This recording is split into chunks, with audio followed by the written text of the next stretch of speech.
Бараа гүйлгээний лавлгааг хэрхэн харах вэ?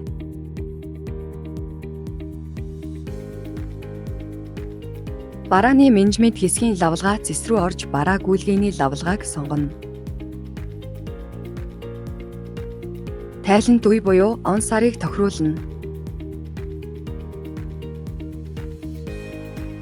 Хайх товчийг дарна. Энэхүү тайлант үеийн хооронд хийгдсэн орлогын гүйлгээ, зарлагын гүйлгээ, тохируулгын гүйлгээ болон эцсийн үлдэгдэл нь энд харагдана. Энэ мэдээллийг задалж харахын тулд нэмэлт хэсэг рүү орно. Жагсаалтад харуулах мэдээллээ сонгохын тулд дараах чекбоксыг бүглэнэ.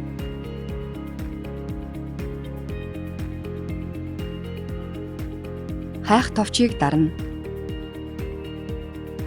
Чекбоксоос бүгэлсэн мэдээллүүд мөрүүд болон задарч харагдана.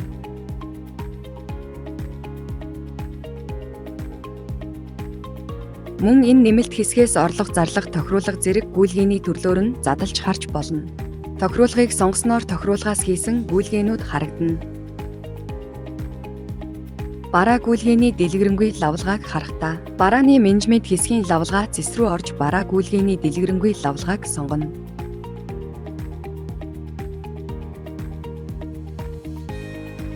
Барааны код хэсэгт ямар барааны лавлгааг харахаа сонгож өгнө.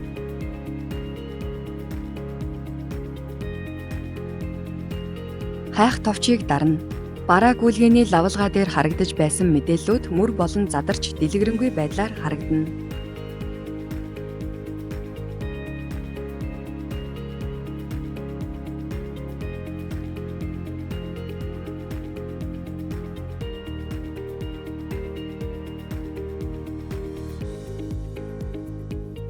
Гүйлгээний нэр буюу орлого зарлага тохируулгаар нь шүүлтгийж харах боломжтой. Зарлага чекбоксыг чеклснээр зарлагаас хийсэн гүйлгээнүүд харагдана.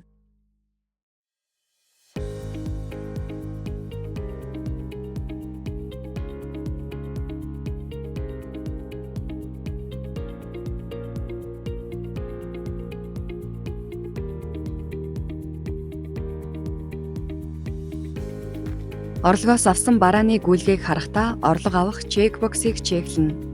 Ингэснээр орлогоос хийсэн гүйлгээнүүд харагдана.